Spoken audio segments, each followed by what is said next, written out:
Welcome to the Oracle's Rest, a place where stories unfold slowly, where time softens, and where the mind is free to wander. Tonight, a lone rider is galloping along a road that runs for more than 1,000 miles, out across the plains and mountains of the ancient world, changing to a fresh horse at each waiting station, carrying the word of the king across an empire so vast that somewhere within it the sun is always shining. Tonight, we drift back across thousands of years into the ancient world of Persia, the great kings and their marble palaces, the long royal road and its tireless couriers, the walled and watered gardens they called a paradise, the old fire priests and their sacred flames, and the daily life of countless people across the largest empire the world had ever seen. We will gather up 100 small, quiet facts about that lost world tonight and let them carry you gently down towards sleep. Let us begin at the beginning with the man who made it all. His name was Cyrus, and history would come to call him Cyrus the Great. Some 2,500 years ago, in the rugged highlands of what is now southern Iran, Cyrus rose from the rule of a single small kingdom to become the founder of the first Persian Empire.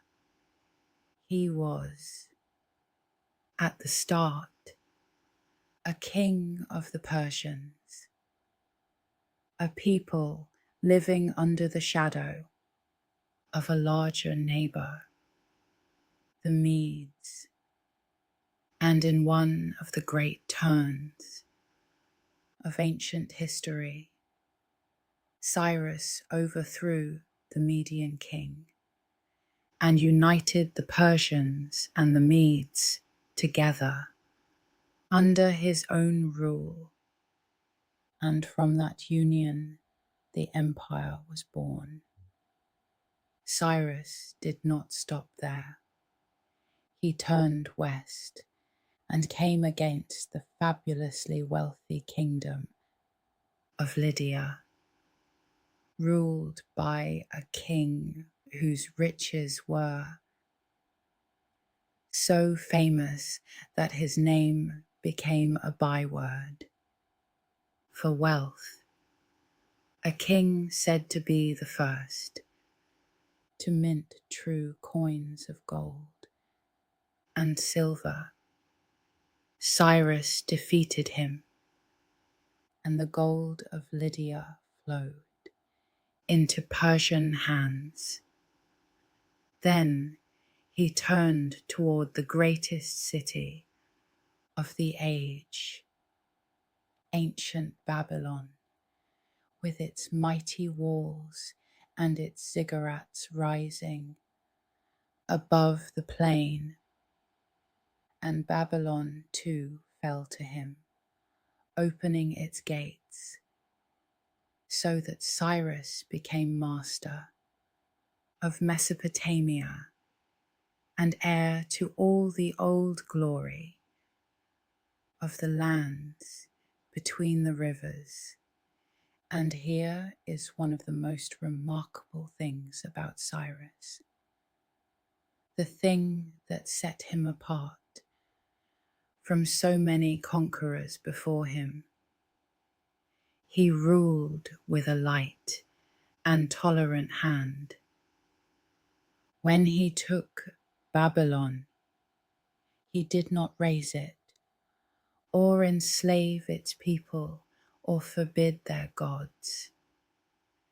He presented himself as a restorer, a bringer of order, one who respected the local customs and the local temples.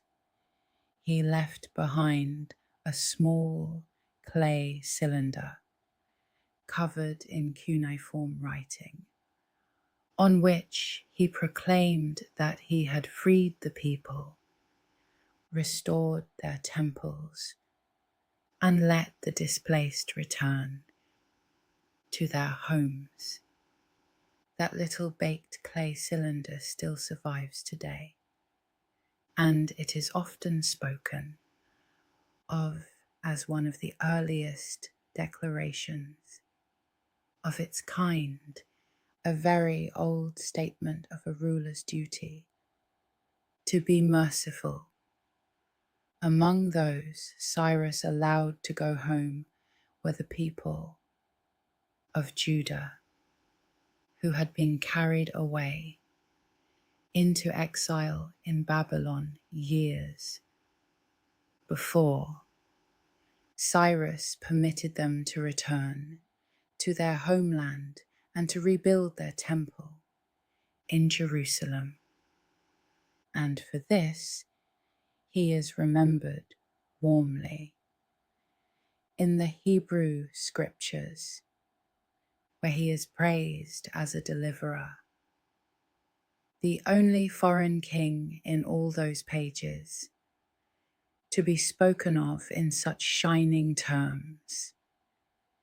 It is a rare thing to be a conqueror remembered by the conquered with gratitude, and Cyrus managed it.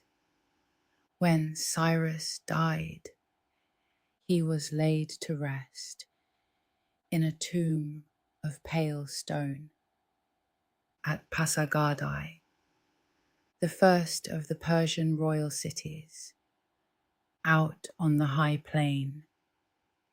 The tomb was simple, a plain gabled chamber set upon a stepped stone base, standing alone beneath the wide sky. It is a modest monument for the founder of the greatest empire of its day, and yet it has outlasted almost everything around it, and it still stands there today, more than 2,500 years later, quiet and weathered and enduring, on the plain where he built his first garden capital. After Cyrus came his son, who carried Persian arms into Egypt and added the land of the Nile, with all its ancient temples and its pyramids already old, to the growing empire. And after a time of trouble and confusion following that, the throne passed to one of the truly great organizers of history, a king named Darius, who would be remembered as Darius the Great. If Cyrus was the founder, Darius was the builder, the administrator, the man who took a sprawling patchwork of conquered lands and forged it into a working empire that would endure for 200 years. Under Darius, the empire reached its greatest extent, and it was by a wide margin, the largest the world had yet seen. It stretched from the valley of the Indus in the east, across the whole of the Iranian plateau, across Mesopotamia and Anatolia to the shores of the Aegean, down into Egypt and along the coast of North Africa. It was so vast that by some estimates it contained, at its height, close to half of all the human beings then alive upon the earth, a share of the world's people that perhaps no empire before or since has ever equalled. To rule such an expanse was a problem no one had ever faced at that scale, and Darius solved it with a genius for order. He divided the whole empire into provinces, which the Persians called satrapies, some 20 of them, each governed by an official called a satrap, a kind of viceroy who ruled in the king's name. Each satrapy paid its yearly tribute, sent its soldiers when called, and kept the king's peace, and to keep the satraps themselves honest. Darius sent out royal inspectors who travelled the provinces watching and listening and reporting back, officials known in later memory as the eyes and ears of the king, so that no distant governor could easily grow corrupt or rebellious without word reaching the throne, to make trade and taxes flow smoothly across so many lands. Darius gave the empire a common coinage. He struck coins of pure gold called darics, and coins of silver called sigloi, and the gold daric in particular became one of the most trusted coins of the ancient world, known and accepted far beyond the empire's borders. A single standard money, honoured from the Aegean to the mountains of the east, knit the vast realm together in trade.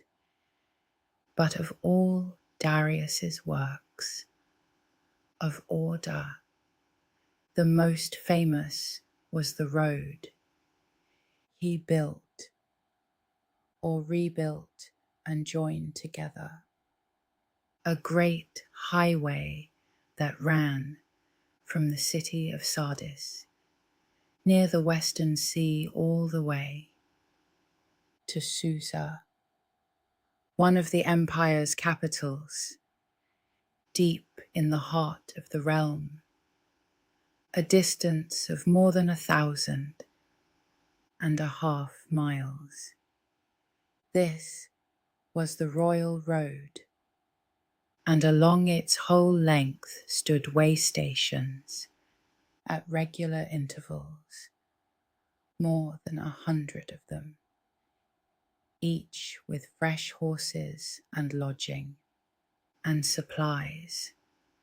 A traveller on foot might take 3 months to walk its length, but the king's couriers, riding hard and changing to a fresh horse at every station, could carry a message from one end to the other in a week or so, passing it from rider to rider, like a flame handed along.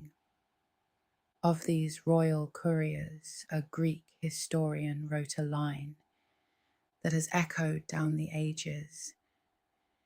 He marveled that neither snow nor rain, nor heat, nor the darkness of night could stop these riders from completing their appointed rounds. With all speed, those words, written to describe the Persian post more than 2,000 years ago, would one day be borrowed, long after, to describe the postman of a nation on the far side of the world. The relay of riders that Darius set galloping along his great road became, in a sense, the ancestor of every postal service that has ever promised to carry the mail through any weather. The empire spoke many tongues, dozens of languages across its many lands, and so it needed a common language for its business, and it found one in Aramaic, a widespread and practical tongue that became the shared language of Persian administration, written and read by scribes from Egypt to India.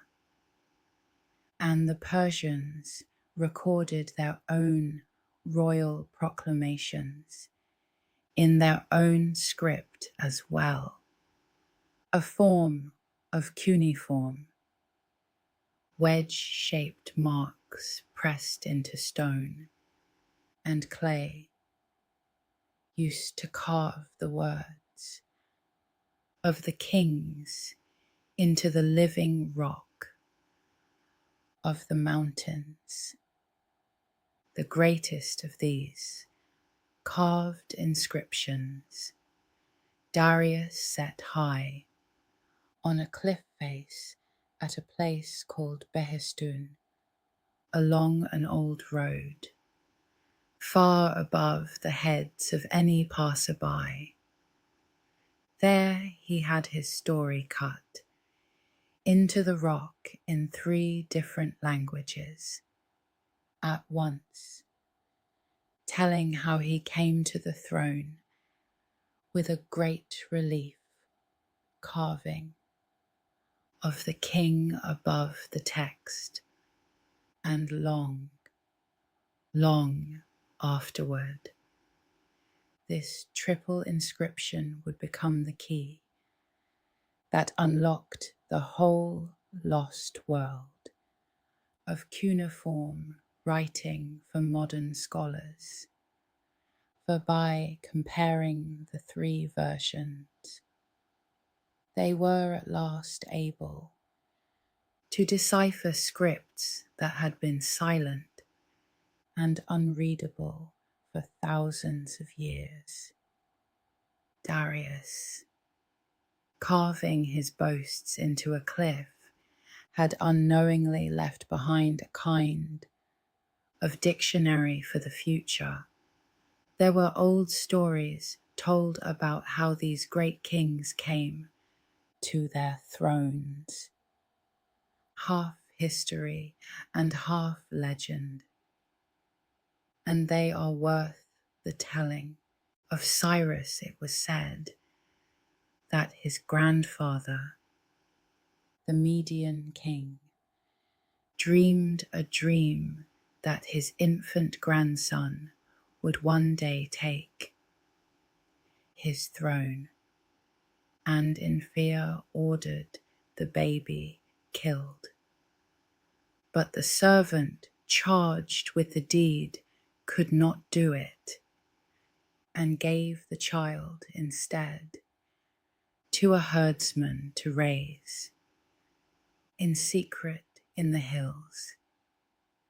And so the future conqueror of the world grew up in the story as a simple herdsman's son, until his royal bearing and his natural command over the other children gave him away, and his true birth was at last discovered, and he grew to manhood to fulfill the dream and take the throne. After all, it is one of those tales told of many heroes in many lands, of the royal child cast, out and raised in obscurity, who rises at last to his destiny. Of Darius, a stranger story still was told, when the throne fell vacant and stood open. It was said that 7 noble conspirators, who had together seized power, agreed to settle among themselves which of them should be king by a curious test. They would ride out together at dawn, and whichever man's horse first neighed, as the sun rose, would be made king. And Darius won the throne. The story goes, by a trick of his clever groom, who arranged matters so that Darius's horse would neigh first at the appointed moment. And so, by the neighing of a horse, at sunrise, the greatest of the Persian administrators came to his crown, whether or not it truly happened. So, Darius himself had the tale of his rise carved into the rock at Behistun, and ruled for some 36 years.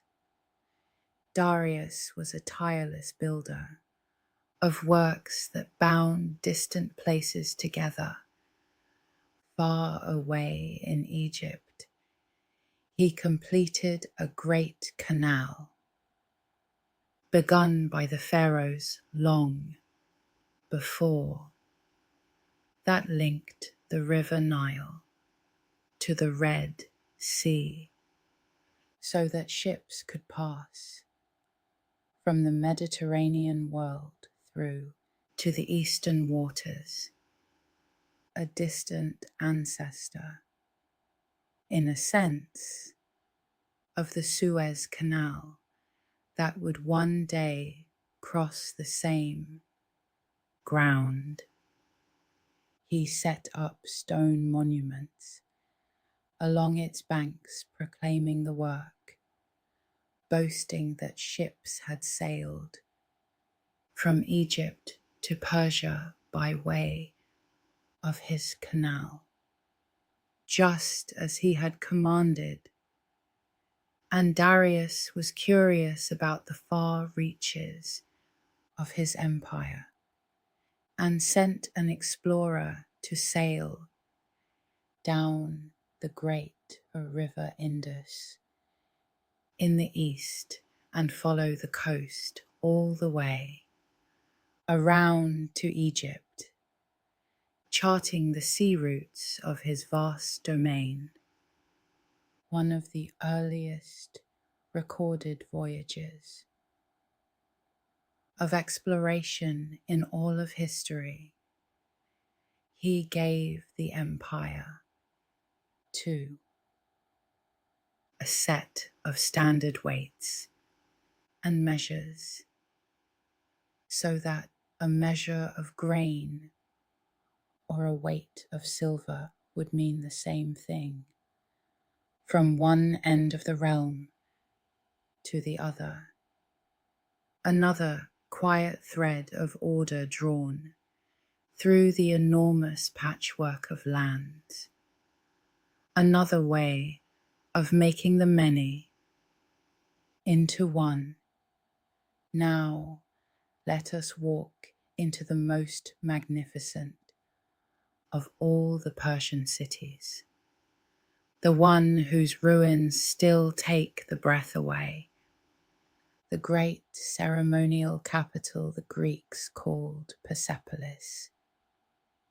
Darius began it, and his son and grandson carried it on, and together they raised upon a vast stone terrace a complex of palaces and halls and gateways of astonishing grandeur. Great columns rose slender and tall to hold up cedar roofs, their tops carved into the shapes of paired bulls and lions and strange beasts.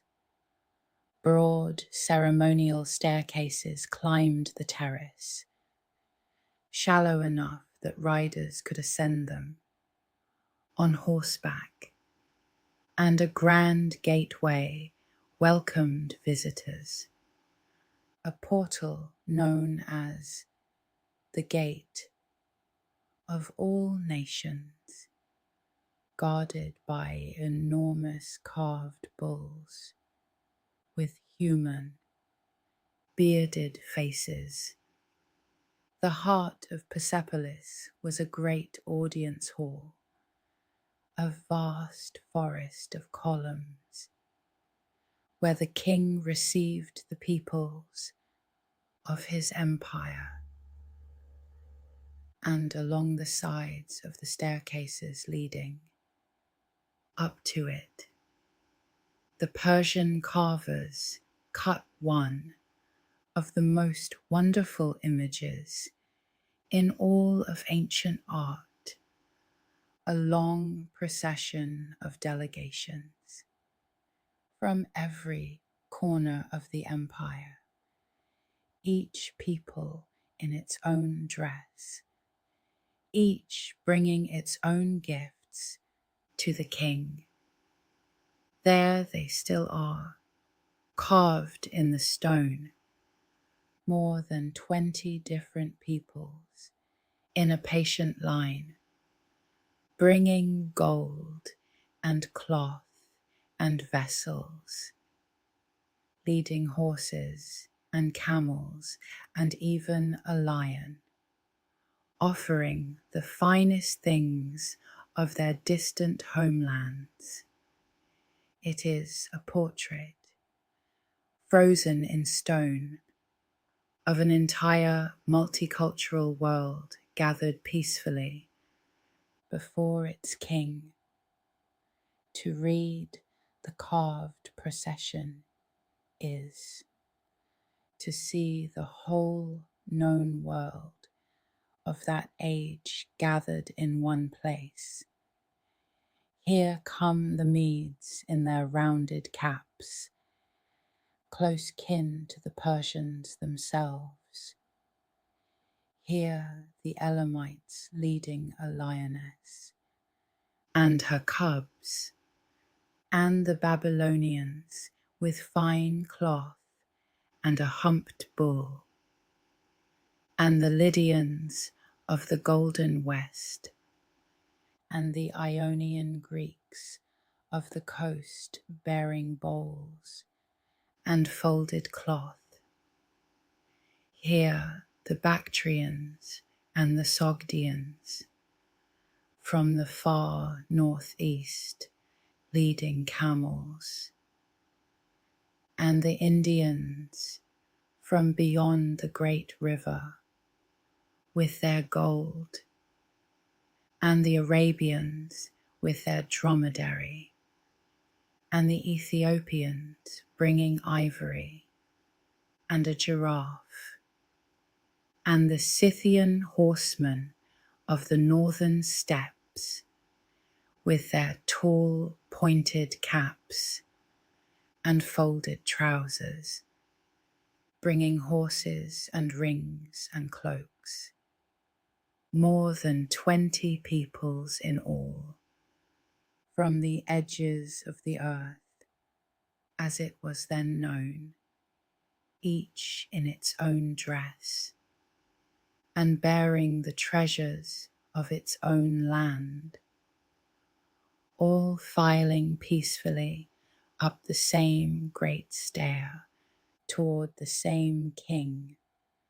No image better captures what the empire was, a gathering of the whole world under one peace, each people still itself, all brought together. Persepolis was, above all, the setting for great ceremony, and it seems to have been most alive at the new year, when the peoples of the empire came bearing their tribute in exactly the procession the carvings show. For much of the year, some believe, the vast halls stood quiet, waiting, and then Persepolis met a violent end. Nearly 2 centuries after Cyrus, a young conqueror from the west, Alexander of Macedon, swept through the empire and took the city, and in the end, its great palaces were burned. Whether by drunken accident or deliberate revenge, no one can now say for certain. The cedar roofs blazed and fell, and the marvel of Persepolis was left a ruin, though a ruin so grand that even its broken columns and fallen gateways still astonish everyone who stands among them. Persepolis was only one of the empire's capitals, for the great kings did not rule from a single throne, but moved with the seasons among several royal cities. There was Susa, down on the warm lowland plain, the working administrative heart of the empire, where much of the daily business of ruling was done. There was Ecbatana, high in the cool mountains, where the kings retreated from the summer heat, a city of which it was said, perhaps with some exaggeration, that it was ringed by 7 great concentric walls, each higher than the last, and each painted a different colour, the innermost ones plated in silver and gold. There was ancient Babylon, and there was Pasargadae, the first capital, with Cyrus's tomb and his garden.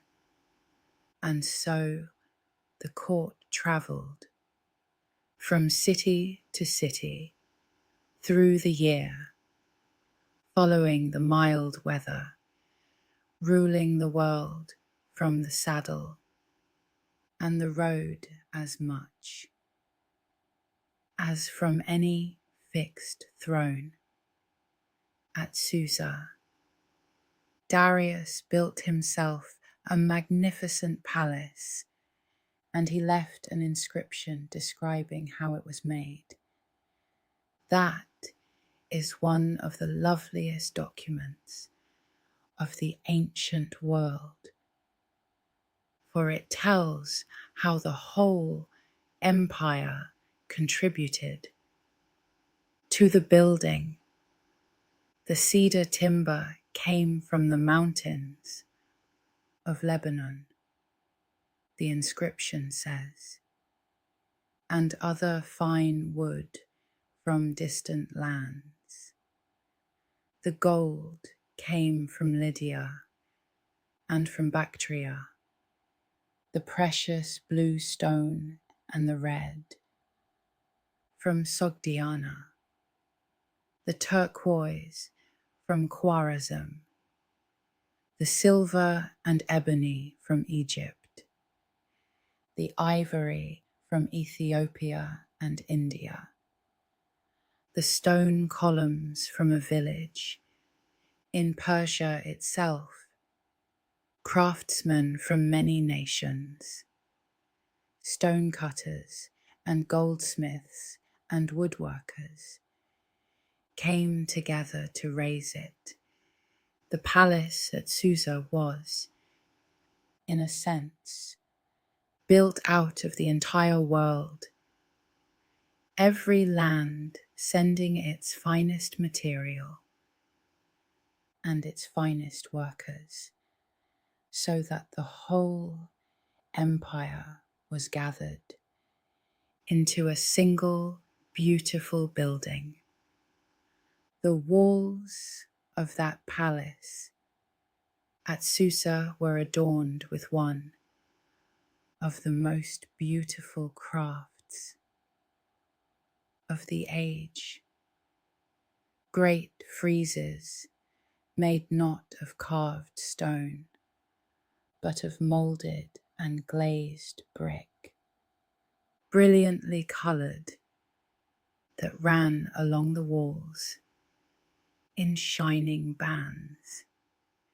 There were rows of striding archers of the royal guard, each in a long patterned robe of yellow and blue and white, a bow upon the shoulder and a spear in hand, marching endlessly along the wall in glowing colour.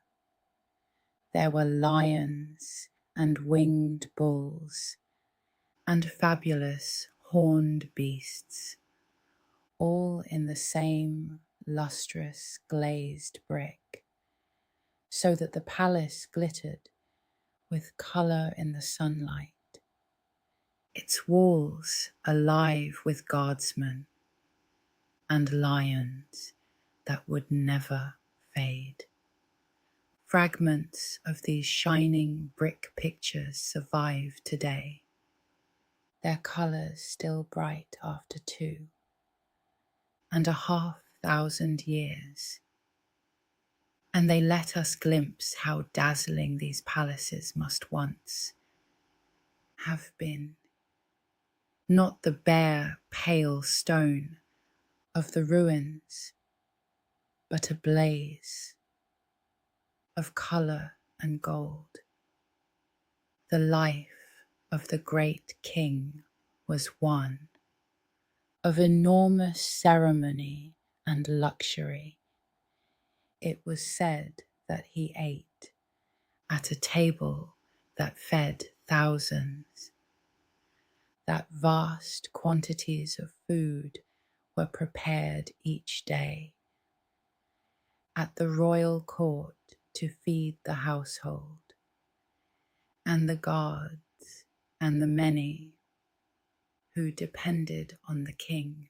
It was said that the king drank only water that had been boiled and then carried after him wherever he went in silver flasks drawn from a single particular river, whose water was thought especially pure, so that even on campaign far from home he drank only the water of that one river, and no one might come into the king's presence without performing the proper act of respect,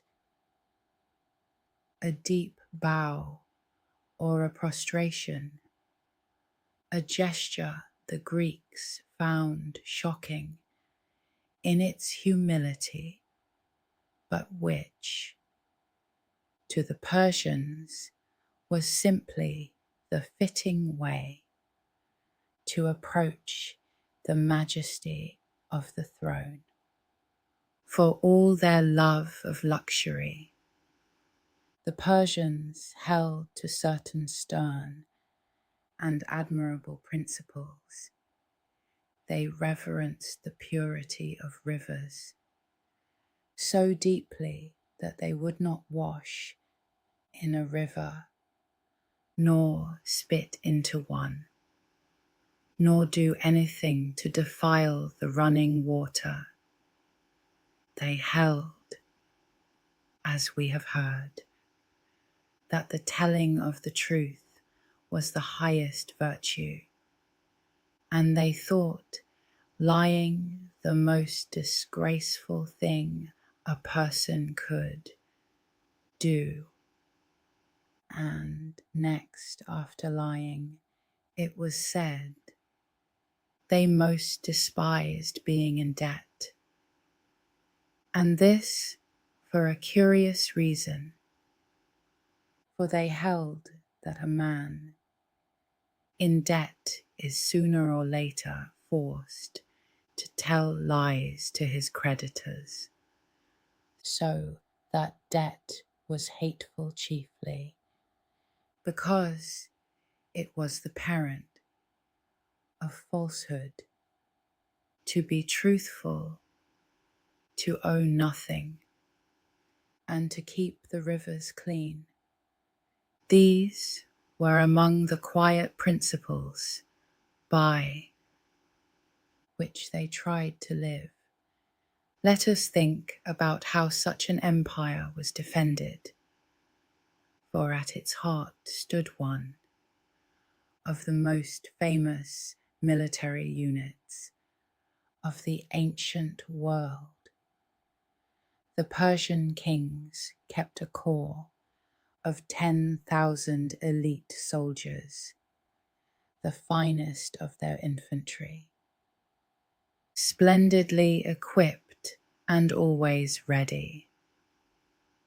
And the remarkable thing about this corps was its number, for it was kept always at exactly 10,000, no more and no fewer. The moment one of them fell in battle, or fell ill, or died, another man stepped forward at once to take his place, so that the unit was never diminished, never reduced below its full strength, because their number never seemed to change, because a fallen man was instantly replaced, and the ranks stayed forever full. They came to be called the Immortals, as though death could never truly thin them. It was the son of Darius, a king named Xerxes, who led the most famous of all the Persian campaigns, the great expedition against the cities of Greece across the sea. The scale of it was staggering.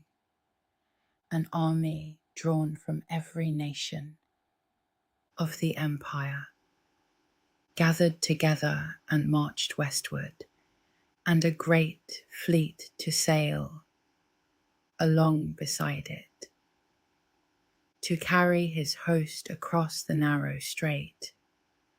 that divides Asia from Europe.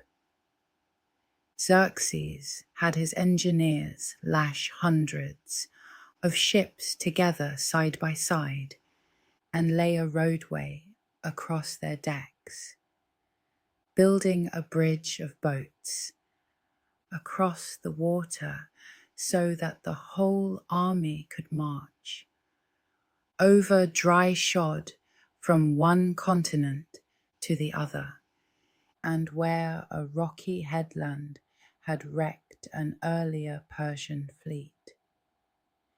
He set his men to cut a canal straight through the neck of the peninsula so that his ships might pass in safety behind it rather than risk the dangerous cape. The great campaign reached deep into Greece, and there were famous battles at a narrow mountain pass held by a small band of defenders against the enormous host, and in the crowded waters of a bay where the fleets met. But in the end, the vast expedition did not succeed, and Xerxes withdrew, and the far western shore of the sea marked, in a sense, the limit of the empire's long reach. Even the greatest power the world had yet seen had found the edge of what it could hold.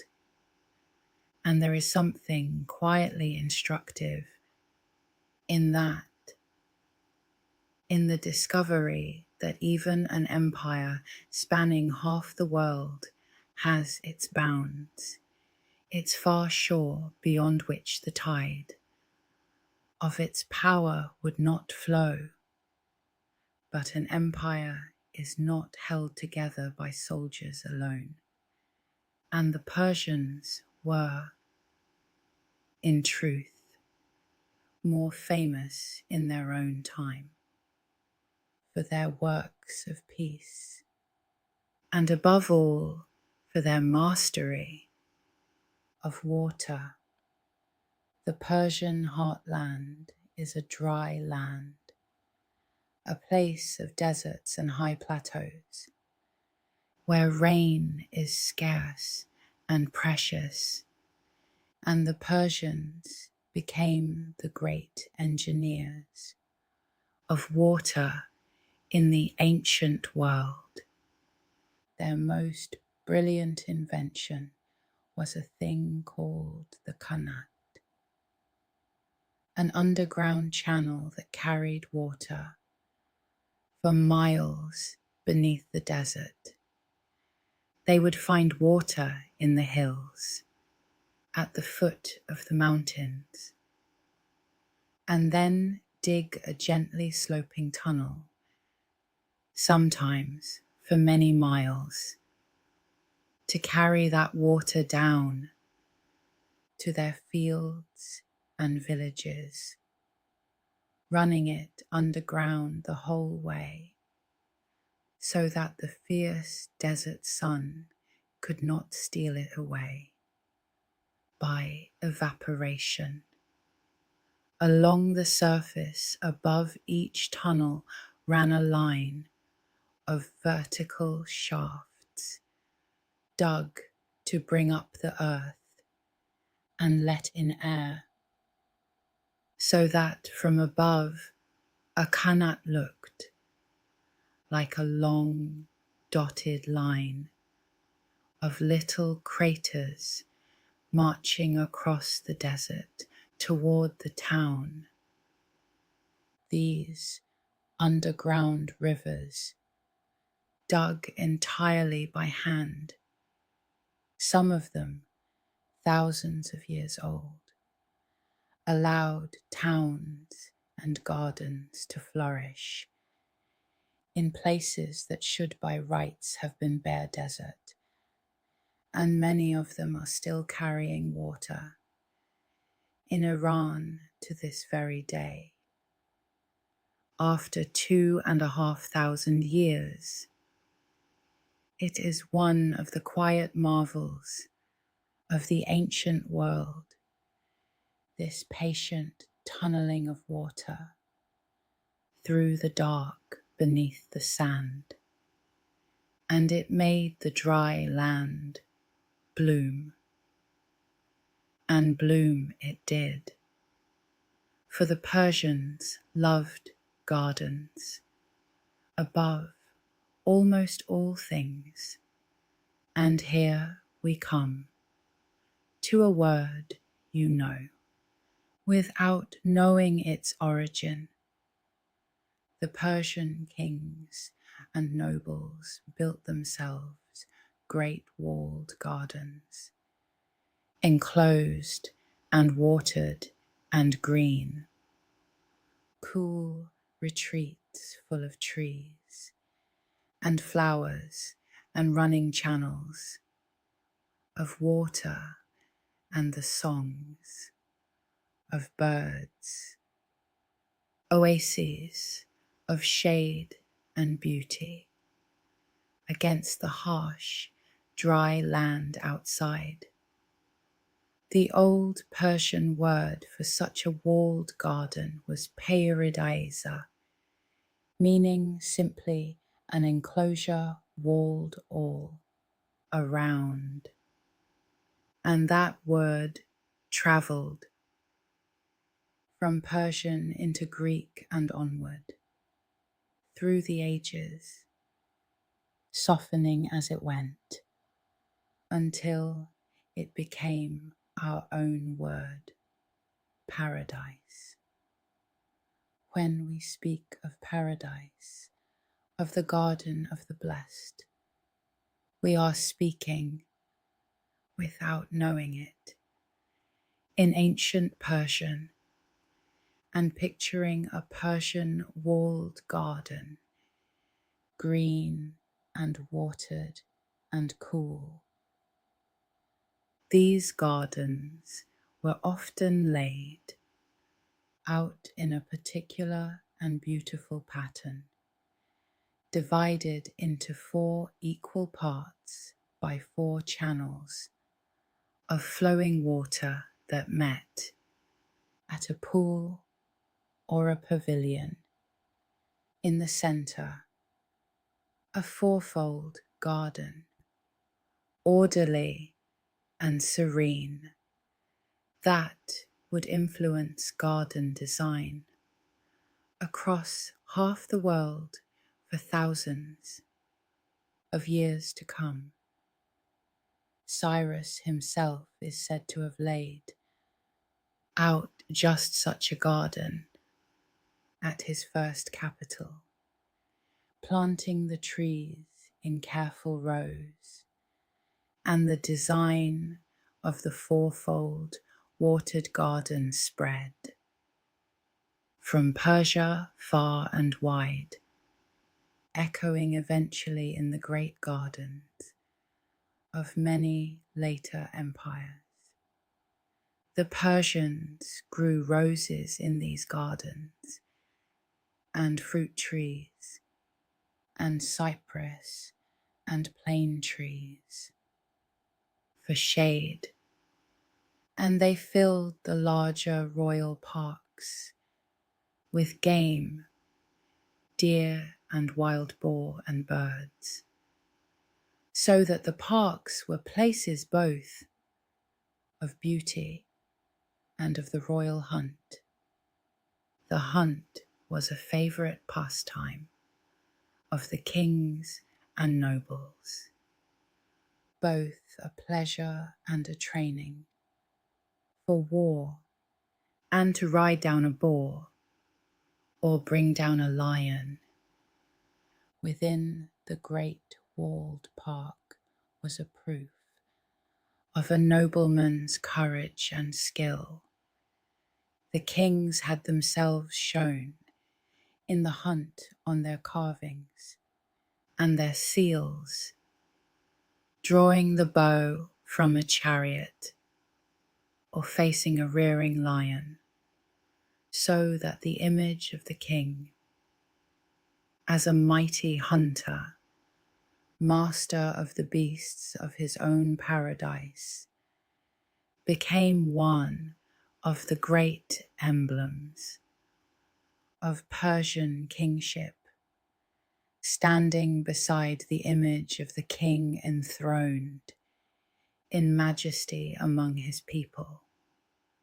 So great was the Persian love of trees and green growing things that a charming story was told of one of the kings marching at the head of his army. The king came upon a single plane tree of such beauty that he stopped and could not bear to leave it, and had it decked all over with ornaments of gold, and appointed one of his own soldiers to stay behind and stand guard over it, simply because it was so lovely. Whether or not it happened just so, it captures something true about the Persians, this idea of a great king halting his whole army out of sheer delight in the beauty of a single tree, and along the great roads of the empire, at intervals of about a day's journey, there stood roadside inns for the traveller and the merchant, walled courtyards with rooms around the sides, and a well or a fountain in the middle where a caravan could halt for the night, water its camels and horses, and rest in safety behind stout walls before setting off again at dawn. These roadside havens, spaced all along the trade routes, made it possible for goods and travellers to move across enormous distances in reasonable safety, and the institution of the walled roadside inn, born of the Persian roads, would endure across the East for thousands of years, sheltering countless generations of travellers through the night. Now, let us turn to what the ancient Persians believed, for their religion was one of the most influential the world has ever known, though it is little remembered now. Long ago, a prophet arose among the early Iranian peoples, a man remembered as Zoroaster or Zarathustra, who taught a new vision of the divine. He proclaimed one great God, above all, a Lord of wisdom and light and goodness, the creator of all that is good, whom he called the wise Lord. And against this God of light he set a spirit of darkness and deceit and destruction, so that the whole of existence became a great cosmic struggle between good and evil, between truth and the lie, between light and dark. At the center of Zoroaster's teaching stood a simple and profound idea that each person must choose freely which side to serve, and that the measure of a good life lay in three things: good thoughts, good words, and good deeds. To think well, to speak well, and to act well, and so to fight on the side of light and truth in the great struggle. This was the whole of the good life. And Zoroaster taught that in the end, good would triumph, that light would defeat darkness, and that the souls of the righteous would find their reward. Many scholars believe that these ideas, the cosmic battle of good and evil, the importance of moral choice, the judgment of the soul, and the final victory of the light, flowed outward from Zoroaster's teaching and shaped the great religions that came after, so that his influence, though his name is now half forgotten, may run deeper through our world than almost any other. Fire was the great sacred symbol of this faith, not worshipped in itself, but honored as the purest emblem of the God of light. And so the Persians tended sacred fires in their temples, flames that were never allowed to go out, kept burning day and night, year after year, by the priests. These priests were called the Magi, a learned priestly caste, keepers of the rituals and the sacred fires and the ancient law. And from their name comes our word, magic, and it is from the same Persian magi that the tradition of the wise men who followed the star is said to descend. The Persians held fire sacred, and water and earth, keeping them pure and undefiled, treating the very elements of the world with reverence. Some of these sacred fires have burned for an astonishingly long time. In the tradition, the holiest of the temple fires, once kindled and consecrated with great ceremony, were never to be allowed to go out, but were fed and tended without ceasing, day and night, year upon year, century upon century. And there are fires that have been kept burning in this way for well over 1,000 years, tended by generation after generation of priests.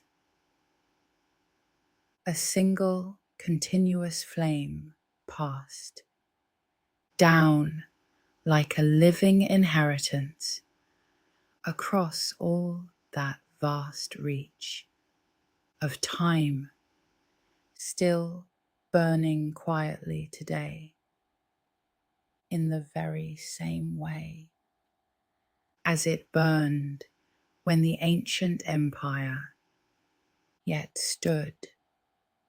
To sit before such a fire is to look upon a flame that has not gone out since long, before almost anything else in the living world we know. And from this ancient faith comes one of the oldest festivals still celebrated on earth. The Persians marked the new year at the first day of spring, at the very moment of the spring equinox, when the days grow longer than the nights and the world turns green again. They called this festival the New Day, and it was a time of renewal, of cleaning the house, of feasting and gifts and family, of setting out symbolic tokens of life and plenty.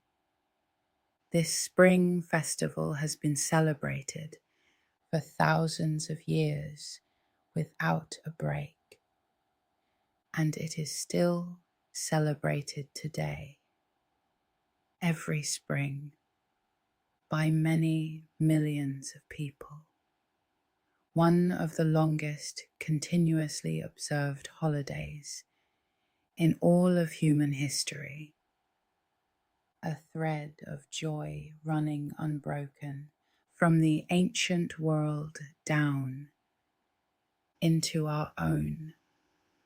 The teachings of Zoroaster were gathered over the centuries into a great body of sacred writings, hymns and prayers and laws and law, and the oldest and most precious part of these were a set of hymns believed to have come from the prophet himself, songs of praise to the wise Lord composed in a very ancient tongue. These were memorized and recited and passed down by the priests with enormous care, word for word, generation after generation, long before they were ever written down, a sacred poetry carried in living memory across the ages. And the faith had its emblem, a winged symbol that appears again and again, carved on the palaces and the tombs, a figure with great outspread wings, which many take to represent the divine glory, or the guardian spirit watching over the king and the people.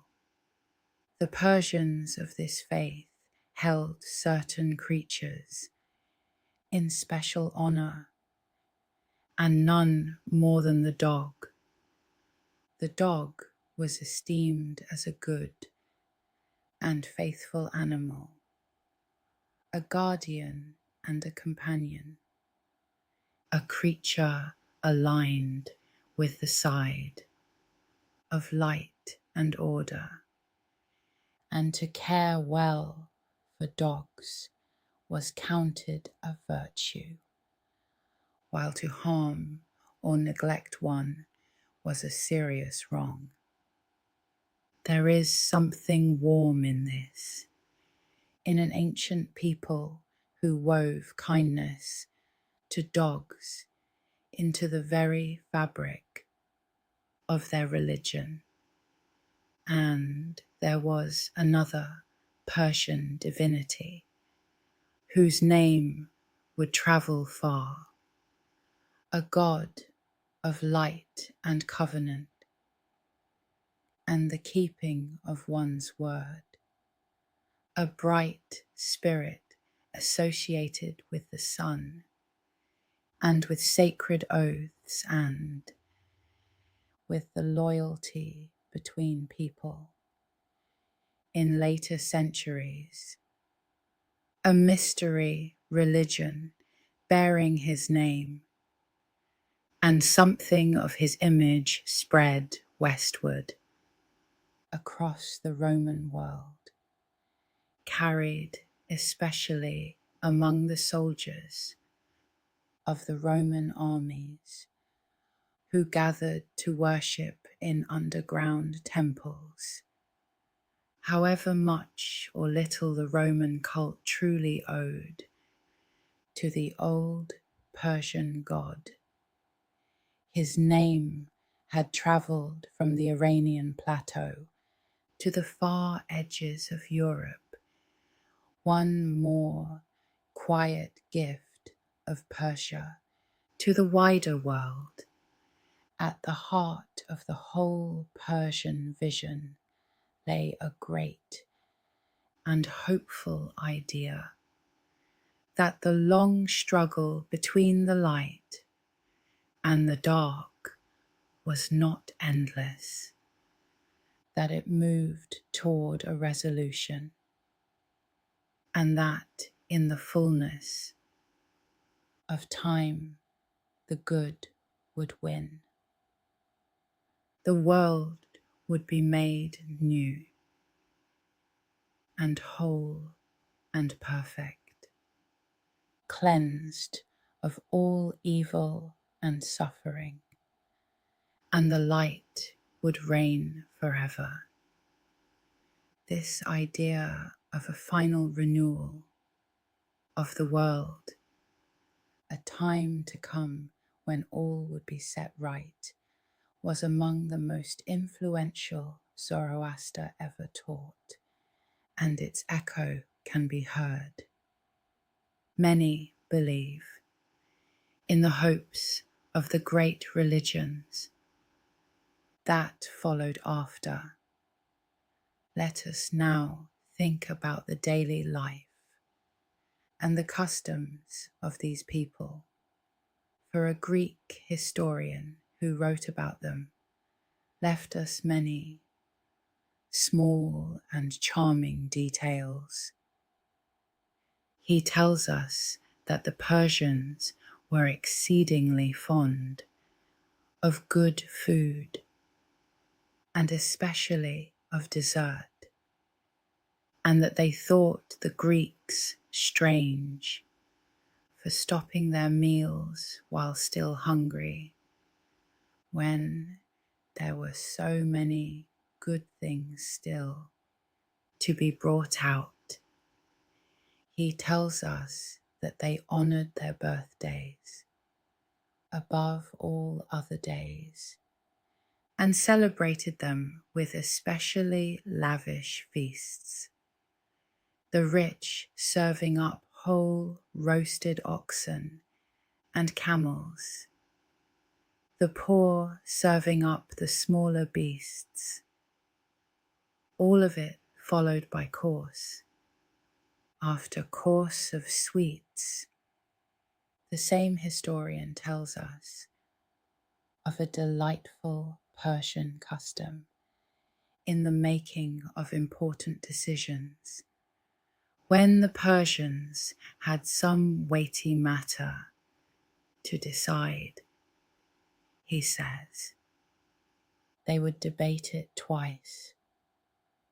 First, they would discuss it while drinking wine, freely and boldly, letting the wine loosen their thoughts and their tongues. And then, the next day, sober, the head of the household would put the same question again, and only if the decision still seemed good, in the cold, clear light of sobriety would they act upon it, and sometimes they did it the other way round, deciding a thing first while sober, and then reconsidering it over wine. A matter was only settled, he says, when it had been approved, both drunk and sober, so that neither the boldness of wine nor the caution of sobriety alone would rule them. It is a wise and human custom, and one can only admire it. The Persians dress differently from the Greeks in a way the Greeks found remarkable. For the Persians wore trousers, to the Greeks in their draped robes. Trousers were an exotic and Eastern thing, the garb of horsemen, practical for a people who spent so much of their lives in the saddle. The Persian nobles wore fine, soft robes as well, and the king himself wore magnificent purple and a tall, stiff crown, and carried a golden scepter, and no one was permitted to approach the great king without observing the proper reverence. The Persians were, from their earliest days, a people of horses, superb riders and breeders of fine horses, and they prized skill in riding and in archery above almost all accomplishments. It was said that a young Persian nobleman was taught but three things: to ride a horse, to draw a bow, and to tell the truth, for truthfulness was held among them to be a supreme virtue, and lying the most shameful of faults, fitting for a people whose religion set truth against the lie as the very axis of the cosmos. To ride well, to shoot straight, and to speak the truth. This was the whole education of a Persian gentleman, and the Persians gave the world one of its most enduring games, a fast and thrilling game played on horseback, in which riders with long mallets drove a ball across a field toward the goal. This was the ancestor of the game we now call polo, and it was played by Persian nobility, and even by kings and queens, as a training for cavalry and a royal amusement, galloping and wheeling across the field in pursuit of the ball. From the Persian courts, this game of horsemen would spread across Asia, and in time around the world. The Persians were also, from ancient times, the great weavers of carpets, and the Persian carpet is one of the oldest and most beloved crafts in the world, the oldest knotted pile carpet that survives anywhere on earth was found, remarkably, frozen in the tomb of a nomad chieftain in the icy mountains of Siberia, preserved by the cold for some 2,500 years, and its fine design, with its rows of horsemen and grazing deer, is thought to be Persian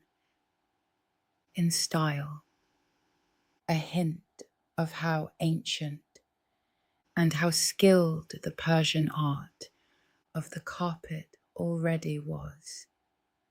To weave a fine carpet by hand, knot by knot, was a labour of months or years, and the patterns, full of gardens and flowers, and birds and flowing vines, often carried within them the memory of that Persian love of the walled and watered garden, a paradise woven in wool to be unrolled upon the floor, and the Persians loved their games. Besides the galloping game of polo, they were devoted to games of the board, played quietly over long evenings. One of these was an ancient game of counters and dice, played on a board of points, in which the fall of the dice and the skill of the player wound together the ancestor of the game we now call backgammon, which the Persians played and loved, and, by one old legend, devised at their court as a kind of mirror to the game of chess, the one a game of pure calculation, the other a game where fortune and wit must work together. On cool evenings in the courtyards and the halls, the Persians bent over these boards, moving their pieces by lamplight in a scene that would be perfectly familiar in 100 lands today. At the royal table, the abundance was almost beyond belief. Greek writers who heard tell of the king's dinner claimed that many thousands of people were fed each day from the royal kitchens, that great herds of animals were roasted, that the finest fruits and wines and delicacies were gathered from every province for the king's pleasure. The Persians grew and prized many good things of the orchard and the field, the pomegranate with its jeweled seeds, the pistachio and the walnut, the golden threads of saffron, the fragrance of rosewater, and the grape. For the region was famous for its wines. Much of what the king's table enjoyed came as tribute from the far provinces, so that the flavours of the whole empire met upon a single table. Let us consider 2.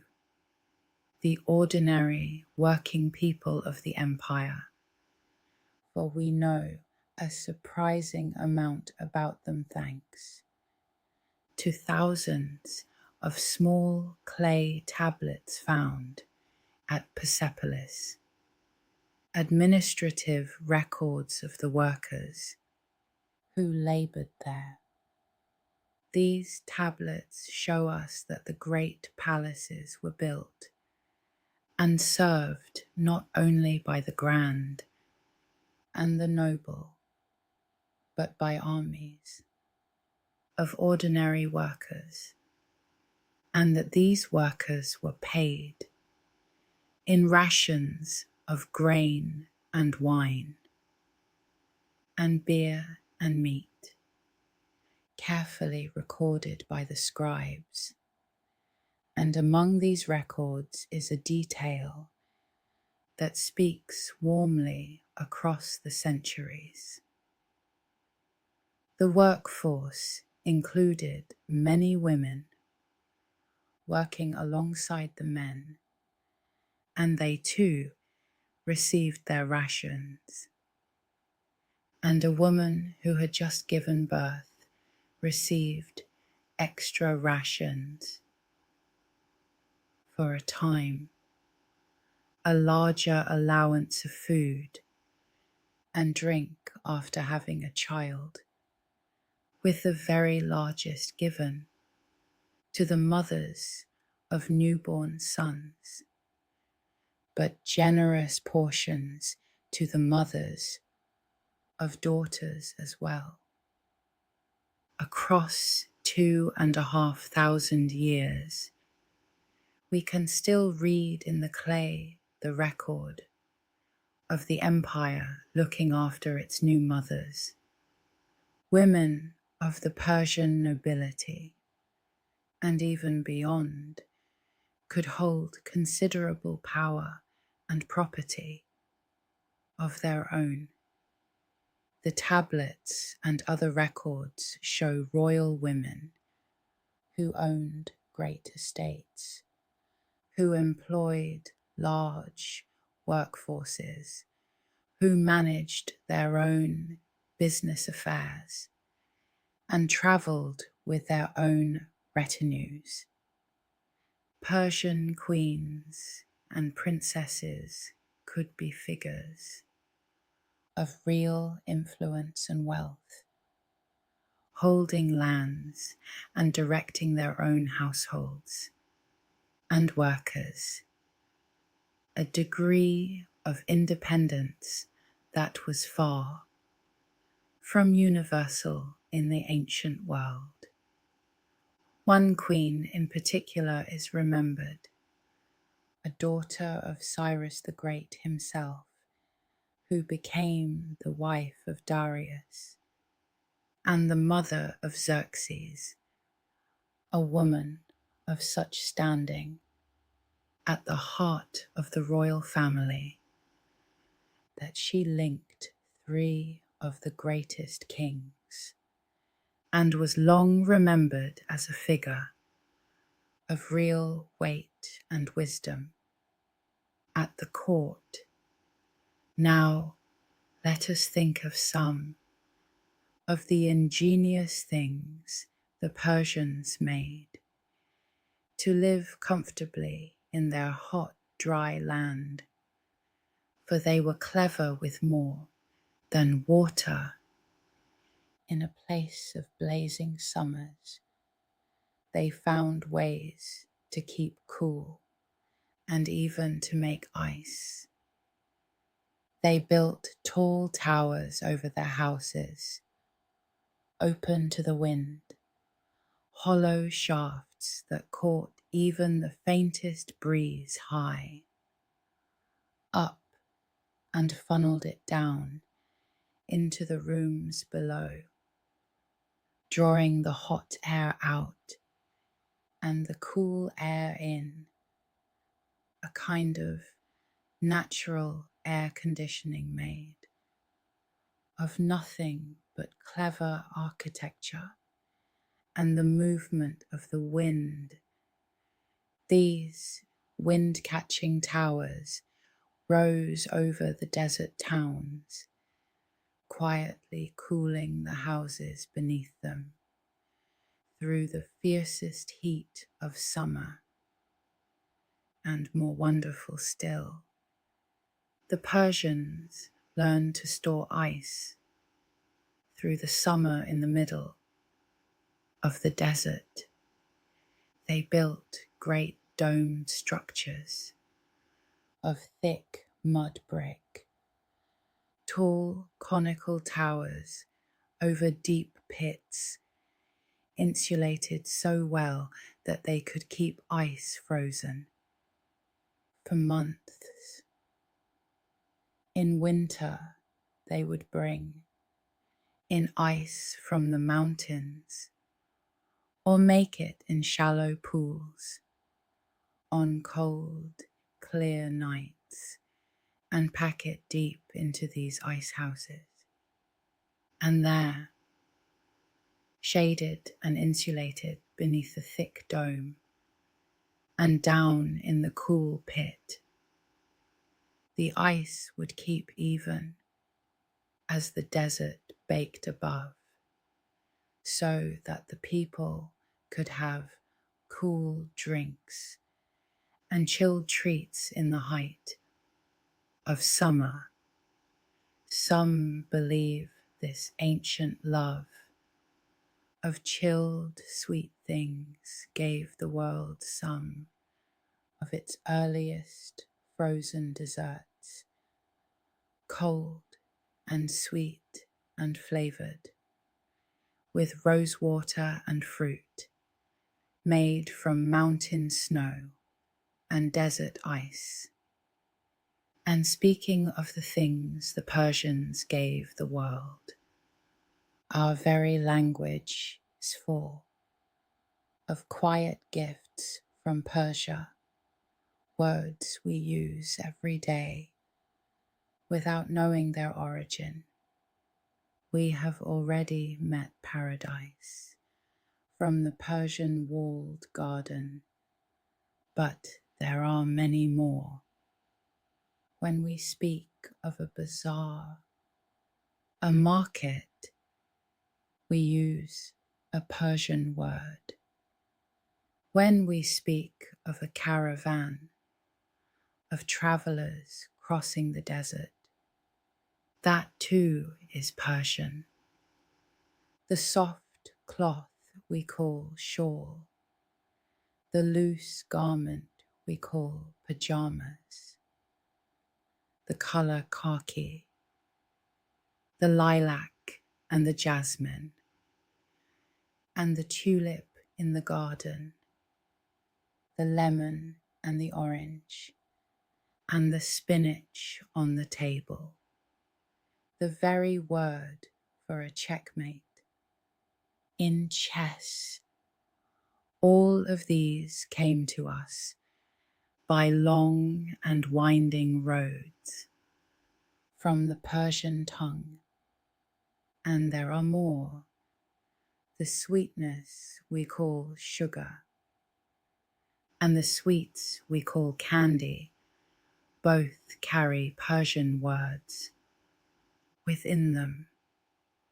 The blue-green stone we call turquoise, so prized in the Persian craft, and the bright cloth we call taffeta, and the sweet, cool drink that gave us the words sherbet and sorbet, all trace back to Persia. Even the peach was known to the old Romans as the Persian apple, for it was thought to have come to them from Persia, and the very name we still use, for it is a worn-down echo of that ancient journey. Persia is scattered quietly through our everyday speech, a hidden inheritance in the words we use, without a second thought. That mention of chess brings us to a lovely piece of the story. For the game of chess, though it was born in India, came to the wider world largely by way of Persia. The game travelled from India into the Persian Empire in later centuries, and the Persians took it up with great love, and it was through Persian that much of the world came to know it. And the words we still use at the climax of the game are Persian words. When we say checkmate, we are saying in worn down Persian that the king is helpless, that the king is defeated. The very cry a Persian player would give as the game was won. Every game of chess ever played ends with an echo of the ancient Persian tongue. The Persians were wonderful workers of gold and silver, and some of their finest treasures survive to be marvelled at today. There is a famous hoard of ancient Persian gold work gathered long ago from beside a far eastern river of the empire. That includes tiny golden figures, delicate golden armlets whose ends curl into the heads of winged and horned beasts, and a perfect little model of a chariot wrought in gold, complete with its horses and its driver, small enough to hold in the palm of the hand. The Persian nobles drank from vessels of gold and silver shaped like animals, drinking horns that ended in the head of a ram or a lion or a fabulous winged griffin, so that to lift one's cup was to hold a small sculpted beast of precious metal. It was a court of great splendour, and its craftsmen among the finest the world had known, and carved again and again upon the stones of Persepolis is a striking image, a great lion springing upon the back of a bull, its claws sunk into the bull's flank.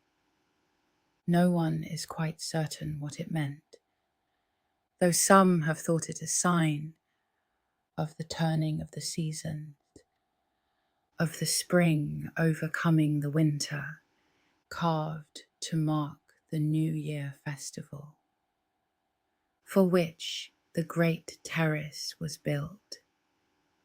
Whatever its meaning, it is one of the enduring images of Persian art, powerful and mysterious, worked into the stone beside the long procession of the tribute bearers. It is worth dwelling for a moment on the spirit in which the Persians ruled their enormous and varied empire, for it was, for its age, a remarkably tolerant one. The Persians did not, on the whole, try to stamp out the many peoples and cultures and religions under their sway, nor force them all into a single mold. They let the many nations of the empire keep their own gods, their own customs, their own laws and languages, asking chiefly for loyalty and tribute and peace. A Babylonian remained a Babylonian, an Egyptian, a Jew, a Jew, each keeping the ways of the ancestors, all beneath the single overarching peace of the Persian king. This willingness to rule a diverse world without crushing its diversity was one of the secrets of how so vast an empire could be held together for so long.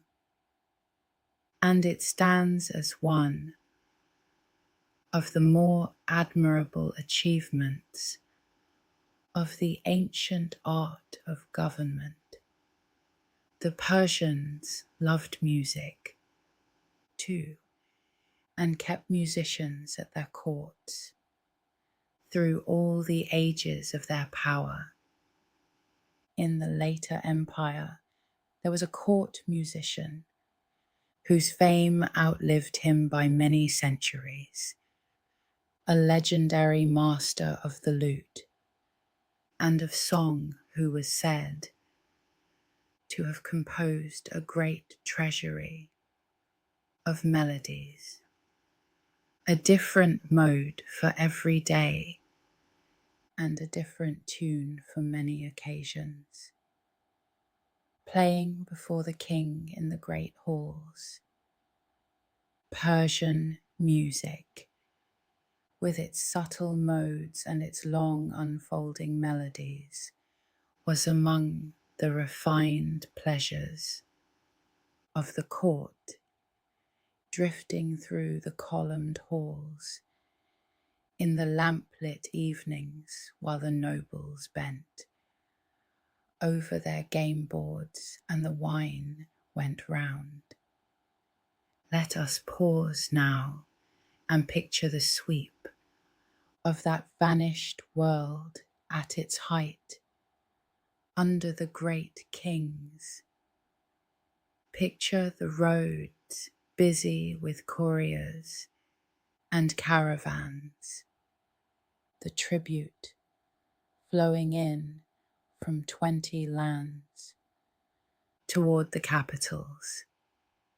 Picture the great terrace of Persepolis crowded at the new year with delegations from the ends of the earth in 100 kinds of dress, bringing the treasures of their homelands. Picture the walled gardens green and cool and full of birdsong, the water running in the fourfold channels, the roses in bloom. Picture the sacred fires burning in the temples, tended day and night, and the qanats running silent beneath the desert, and the ice houses keeping their cold hoard against the summer, and the wind towers catching the breeze. It was a world of extraordinary reach and order and beauty, held together by roads and water and a genius for rule, the wonder of its age. And yet, like all empires, it came at last to its end. the Persian Empire of Cyrus, and Darius endured for about 200 years.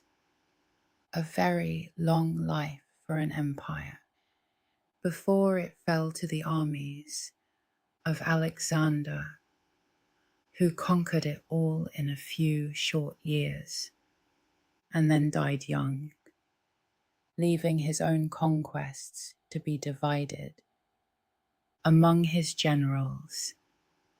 But the fall of the empire was not the end of Persia, not by any means.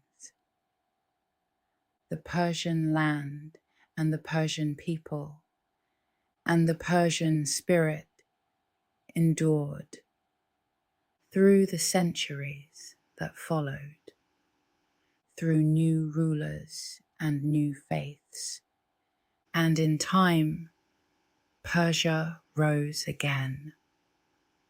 Some 5 centuries after Alexander, a new great Persian empire arose, founded by a king who overthrew the rulers before him and gathered the Persian lands once more under a single crown. This was the last of the great Persian empires before the coming of Islam, and it endured for more than 400 years as the rival and the equal of Rome, and later of Rome's eastern successor, the 2 great powers of their world facing each other across the centuries, at war and at peace by turns, each the measure of the other. These later kings made their capital at a great city on the river Tigris, and there they raised a palace, whose central hall was covered by a vast arched vault of brick, built without any wooden frame to hold it up while it rose. The largest single-span vault of brick in all the ancient world, and astonishingly, a great part of that enormous arch still stands today, after 1400 years and more.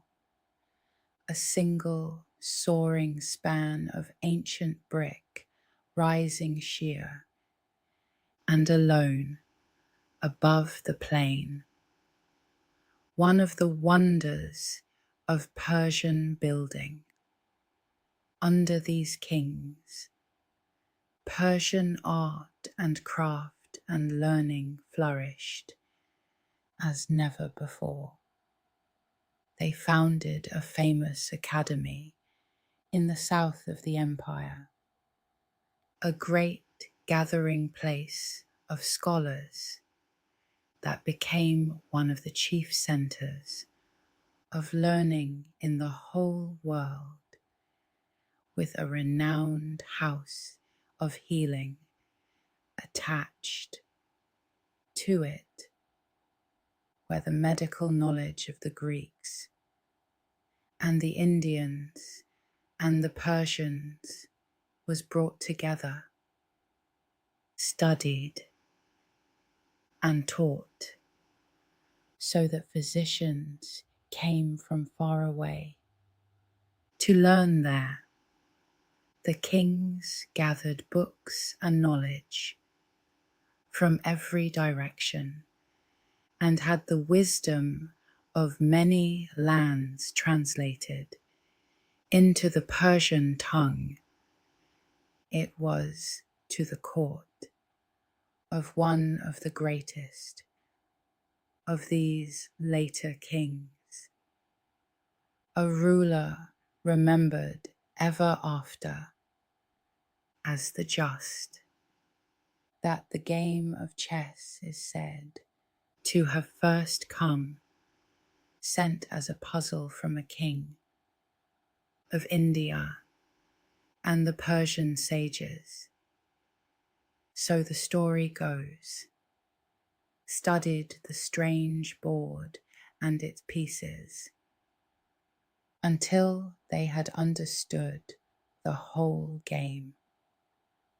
And in that same age there came from India a famous book of fables, a set of wise and clever animal tales meant to teach the arts of ruling and of living, which the Persians translated and treasured, and which passed onward from Persian into many other tongues, so that these Indian animal fables travelled across the world in a Persian dress and delighted readers in 100 lands, not far from Persepolis, the tombs of the earliest great kings, of Darius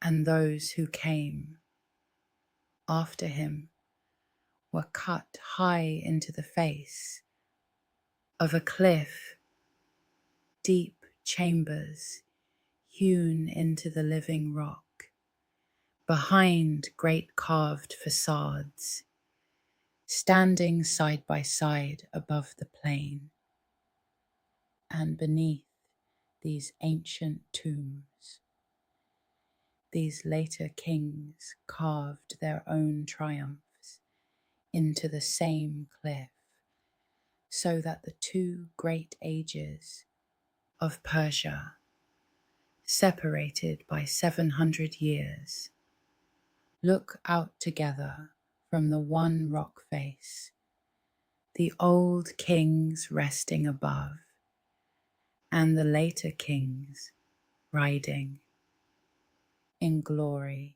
below. Through all these centuries, Persia lay astride the great trade routes between the east and the west, the roads by which silk came from the far land of China toward the markets of the Mediterranean, and Persian merchants and Persian craftsmen grew rich upon this trade, and fine Persian silver and silk and craft travelled outward along the roads in every direction. The Persians tended their sacred fires in grand temples, and the old faith of Zoroaster reached its fullest flower as the honoured religion of the realm. And then, after 400 years, this last of the old Persian empires came to its end, worn down by long wars, and swept at last by the armies of a new faith rising out of the desert to the south.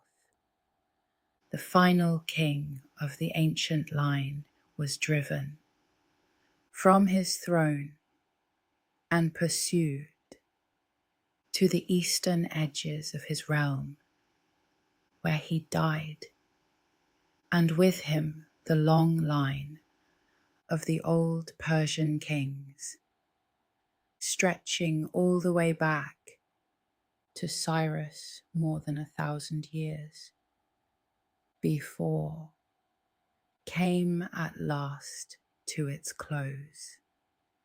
But Persia itself, the land and the language, and the people and the deep memory of all that glory, did not die, and would rise again in new forms in the centuries to come, and it is from this later Persia, though after its own fall, that the greatest treasure of Persian literature would come, a poem so vast and so beloved that it preserved the very soul of the Persian people, a poet named Ferdowsi, living about 1,000 years ago, set himself to gather up all the old legends and histories of Persia, all the tales of the ancient kings and heroes from the very dawn of the world down to the fall of the old empire, and to set them into verse. He labored at this task for some 30 years, and the poem he produced, the Book of Kings, runs to some 50,000 couplets, one of the longest poems ever composed by a single person.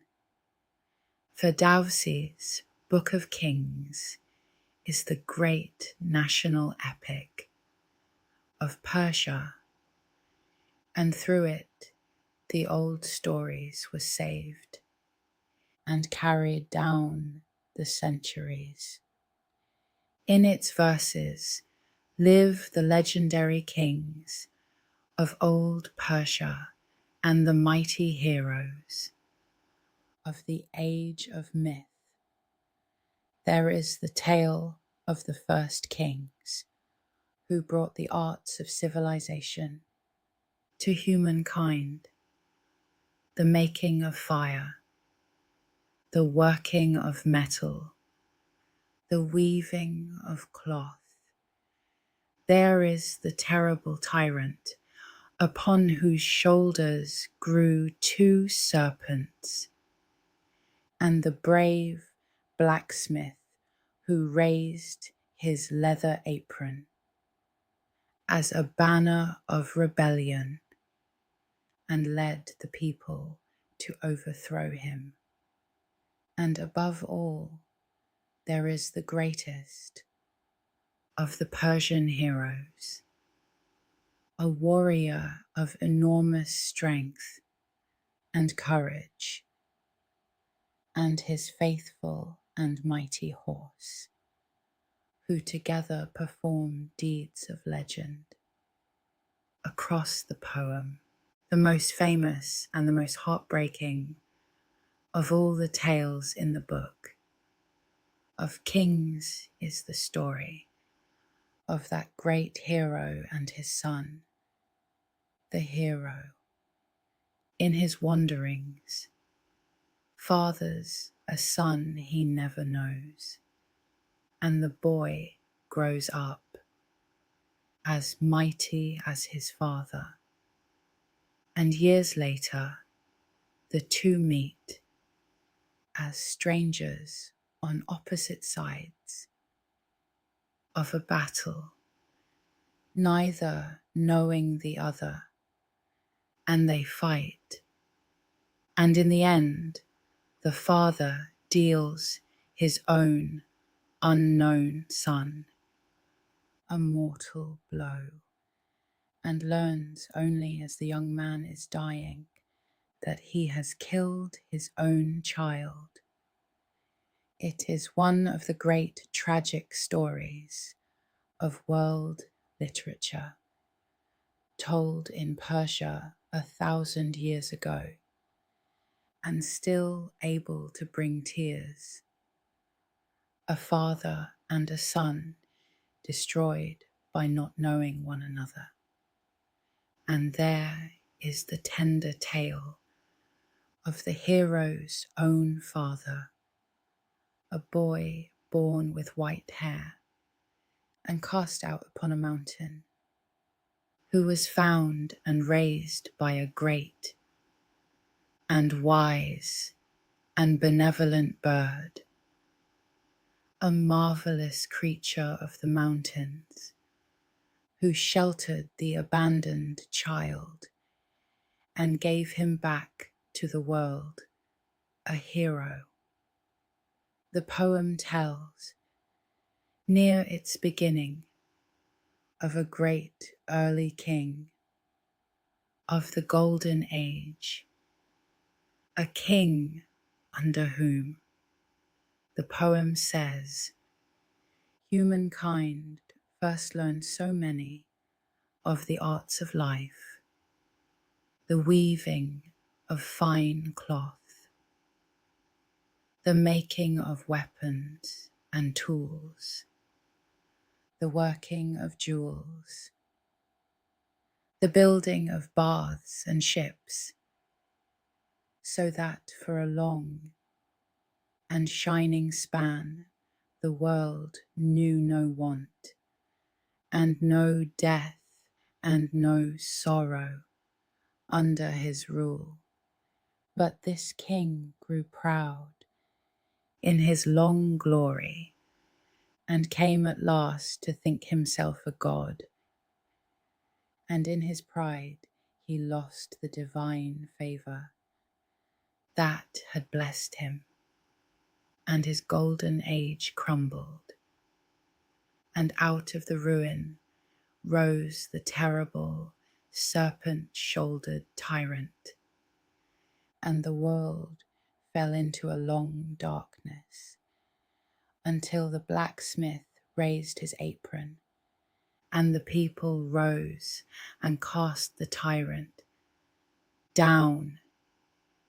It is a story told in verse 1,000 years ago, of pride and downfall and the loss of a golden age as old and as deep as any story we know.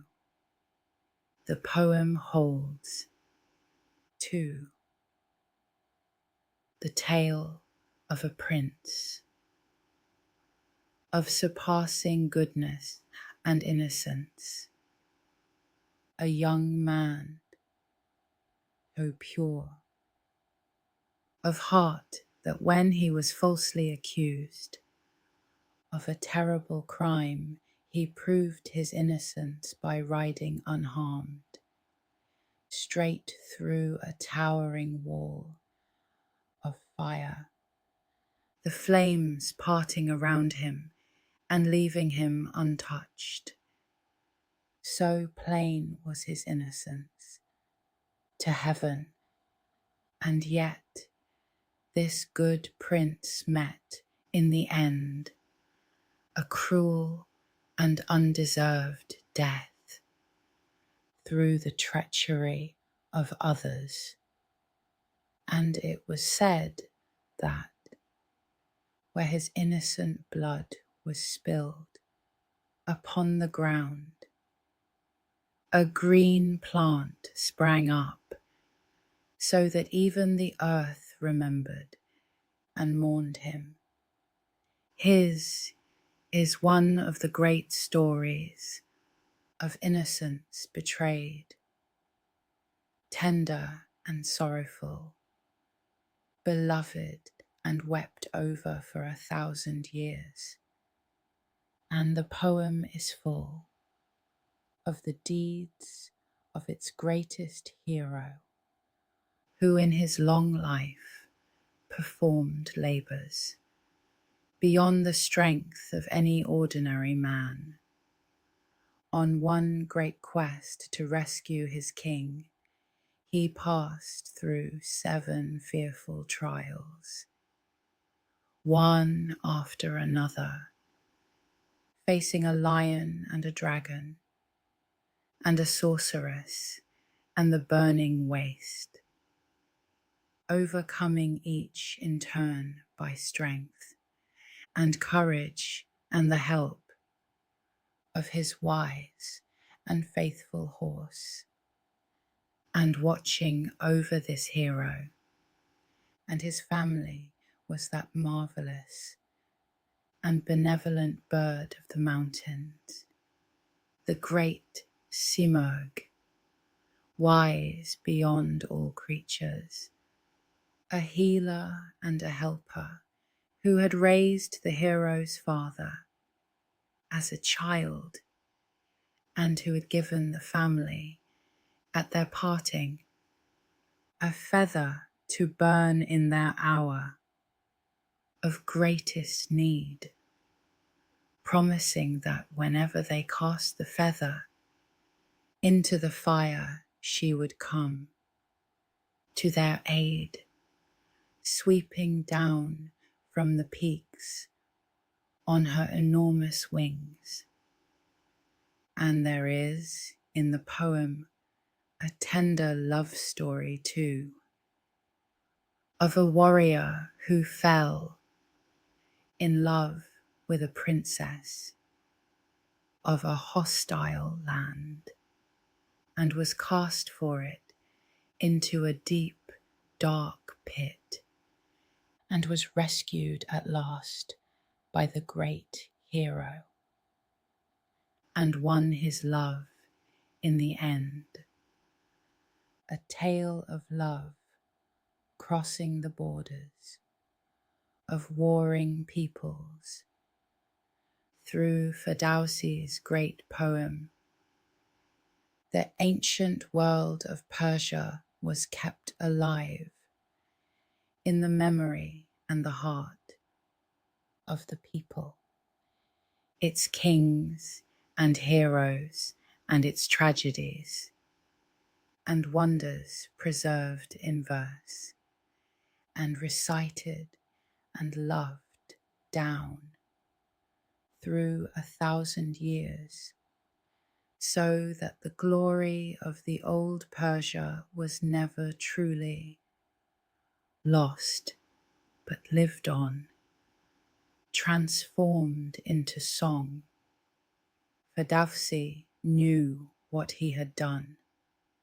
At the end of his enormous labor, he wrote, with quiet pride, that he had built through his poetry a monument that would not decay, and that he would not die, for he had sown the seed of the word and would live on in the memory of all who had sense and wisdom. And so he has, and so much of ancient Persia is still with us, quietly, if we know where to look. Its walled and watered gardens gave us the very word and image of paradise, and the fourfold garden it perfected still shapes the design of gardens across half the world. Its words are scattered through our speech, in the bazaar and the caravan, the shawl and the pajamas, the jasmine and the tulip, the lemon and the orange, the checkmate at the end of the game. Its spring festival is still kept each year by many millions. At the turning of the year into green, its great epic is still recited and loved. Its ideas about the struggle of light and dark, the freedom to choose the good, and the final making right of the world flowed onward into the faiths that shaped our age. The old empire fell and fell again, and yet it never truly vanished, but seeped instead into the deep foundations of the world we know, so that we walk about, most of us, quite unaware of how much of ancient Persia we carry with us every day in the words on our tongues, the gardens we dream of, and the very idea of paradise itself.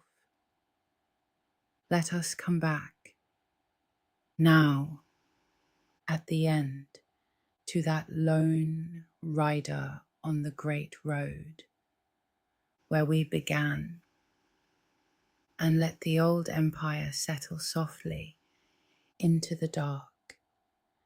The sun is going down over the vast land, over the mountains and the deserts, and the green watered gardens, over the marble terraces and the burning sacred fires, and the silent underground rivers.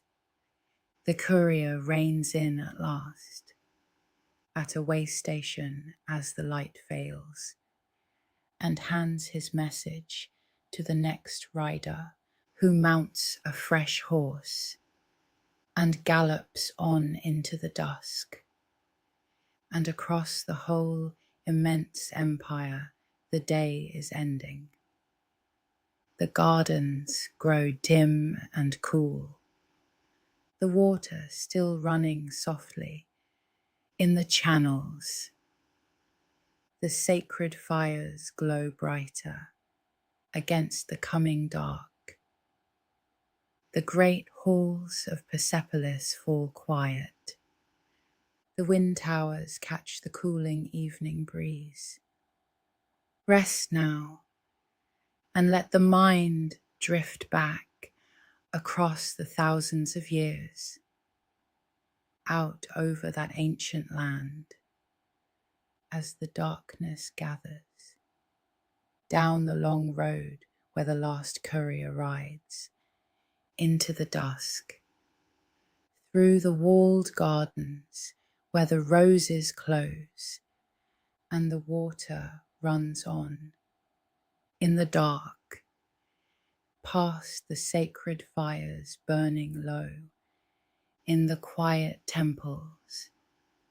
Let the old empire fade, the way the light fades over the mountains, the gardens darkening, the water running softly, the fires glowing low, the long road quiet now beneath the stars, the old kings sleeping, the ancient land at rest. Rest now, drift, sleep.